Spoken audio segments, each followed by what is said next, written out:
પછી કે ફ્રૂટ તો ખાવું જ છે ને એમ કરીને ફ્રૂટ ખાય અને ગાય કાચી કેરીને આંગુલ કાલા આમે ગુજરાતી લેલી લાલ અરે બોલે આમે ગુજરાતી લેલી લાલા એમ કરીને પાછો ઘરે જાય એટલે નાસ્તો કરીને જમવાનો સમય થાય એટલે પેટ ભરેલું હોય ને તો પણ ભર પેટ જમે અને તો એનું પચાવીને થાકી જાઉં છું મને ઘડી તો પણ આરામ નથી એટલામાં તો સાંજ પડે ને એટલે ચા નાસ્તો મમરા ખાય અને રાત તો હજી બાકી જ છે ને હું ફાટી પાડું એટલું ખાય જાણે તે હું કરતા છું આને દો ખાને દો એવો છે મારો માલિક અરે તો આપણી પાસે તો કેટલા હથિયાર છે તું એનો ઉપયોગ કર ગેસ એસિડિટી અપચો કરને અરે તને શું ખબર હું બધું જ કરું છું એ મોટી ચામડીને કાંઈ ફરક નથી પડતો દવા લઈને બેચાડી દે અને પાછું મજેથી ખાય જબ દિન में खाना देख मेरा दिल दीवाना बोले खाले नूडल्स पिज़्ज़ा बर्गर देखो मेरा दिल दीवाना बोल खाले निकल बातें हैं तुम साले मेरे जीने के हंसाले दिल को क्यों पागल अपने दिल को माले પછી તો મને એવો ગુસ્સો આવ્યો કે મેં એવા બેક્ટેરિયા છોડ્યા અને એને ચાડા અને ઉલટી થઈ ગયા એટલે મને આજે હરામ છે તો આવી છું અરે મારું તો ચાલ્યા જ કરે છે તું સંભળાવ તારું તો બધું બરાબર છે ને મારું શું ના કોઈ ઉમંગ હૈ ના કોઈ तरंग है मेरी जिंदगी है क्या एक कटी पतंग है અરે આવું શું બોલે છે તો શું બોલ કાશ આપણે એકબીજા સાથે બદલાતા હોત મારી સ્થિતિ તારા કરતા ઉલટી છે મારો માલિક હાલકાને જ ચાલતા ઉપવાસ જ કર્યા અને ઉપવાસ ન કર્યા હોય તો ઓછું ખાય અને લિક્વિડ પીધા અને ખબર છે બધાને કહેતા ખરી મારે તો ફિગર મેન્ટેન કરવાનું છે અને એમાં મારી ચામડી એકબીજા સાથે જોડાય છે મારા અવયવો એકબીજા સાથે ચોટી જાય છે મને પણ આ બધું ખાવાનું તો બહુ મન થાય પણ શું થાય એને કોણ સમજાવે તને ગુસ્સો નથી આવતો અરે ગુસ્સો તો એવો આવ્યો કે પછી મેં એવા વધારે એસિડ છોડ્યા કે મારી ચામડી અને અવયવોને બાળી નાખ્યું અને જ્યારે વધારે ઉપવાસ કર્યા પછી વધારે ખાય તો સમજ જ ના આવે કે આને પચાવવું કઈ રીતે આટલો બધા ઉપવાસ કર્યા પછી આટલું બધું હેવી ફૂડ ખાય તો પચાવવાની ક્ષમતા તો સાવ સ્લીપ થઈ ગઈ હોય અને મને તો બહુ ત્રાસ થાય છે મને તો જરાય સહન નથી થતું પણ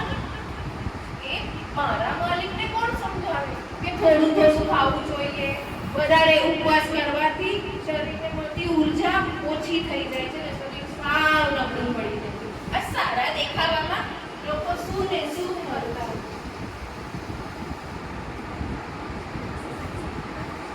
અરે સંખ્યાઓ આખો દિવસ કૂતરા બોલવાના કરતા આવો છો તો તમે તમારા માલિકને સમજાવતા કેમ નથી તમે શું સમજાવે અમે તારા જે મારા પર કમેન્ટ નહીં કરવાનો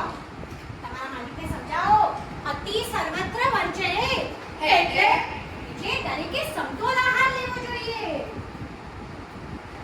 હા તું મારા માલિકને કહીશ ખાતારી માનસમ બધું તોડીને ખાજે બરાબર અરે સમ નથી ખાવાના તો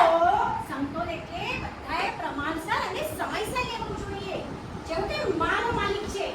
એ દરેક વસ્તુ સમયસર અને પ્રમાણસર લે છે એટલે હું મારી જાતે એકદમ હલકું અને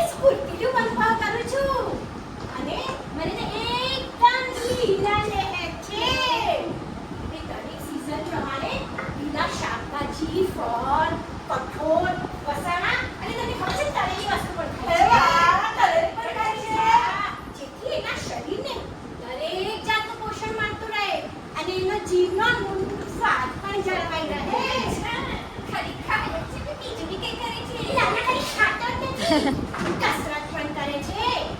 યોગ કરે છે, મેડિટેશન કરે છે અને ચાલવા દોડવા પણ જાય છે, જેથી મારું પાચન તંત્ર બરાબર ચાલે છે અને મારા દરેક અવયવો, હોર્મોન્સ અને ઇન્દ્રિયો વ્યવસ્થિત રૂપે કામ કરે છે. મારો માલિક છે ને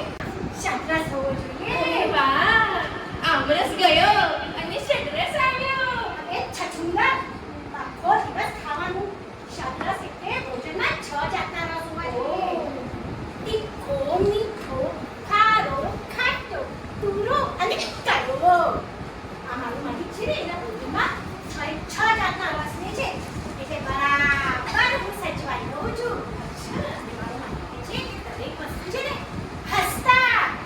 ગાતા અને નાચતા કરવું જોઈએ. તમને બતાવું કેવી રીતના કરે છે? હા, બતાવો ને.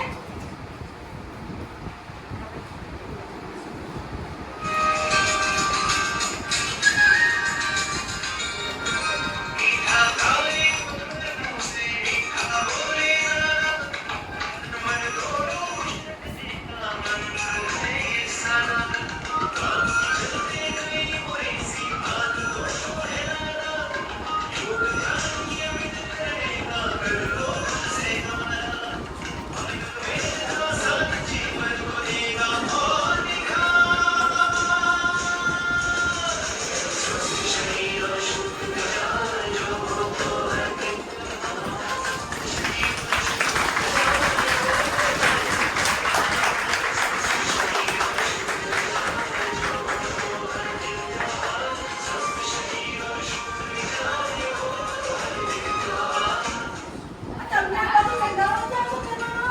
ના, બતાવો જરાક પણ નથી આવતું. કારણ કે મારા માલિકે મને સમજાવ્યું છે કે આપણે સાત્વિક ખોરાક ખાઈએ ને તો સારા વિચારો આવે અને સારા વિચારો આવે ને તો આનંદનો અનુભવ થાય. તેથી દરેકે સારા વિચાર કરવા જોઈએ અને સાત્વિક ખોરાક લેવો જોઈએ. અરે વાહ, તો મસ્ત રીત છે. હા તો છે જ, પણ આની સાથે સાથે એક હજી એક મંત્ર છે. તમને સંભળાવું? હા, તમને બધાને સંભળાવું? હા. ચાલો તમે બોલો મારી સાથે. આધા પેટ ભોજન, આધા પેટ ભોજન, 2 ગુના પાણી, 2 गुना पानी, 3 गुना हंसी, 3 गुना हंसी, 4 गुना श्रम, 4 गुना श्रम और 700 साल જી. તો દોસ્તો, તમારે પણ ખાલી ખાવા માટે નથી જીવવાનું, જીવવા માટે પૂરતું જ ખાવાનું છે. જો તમે પણ તમારા જીવનને સાત્વિક આહાર, વિચાર અને આચારની અંતર્ગત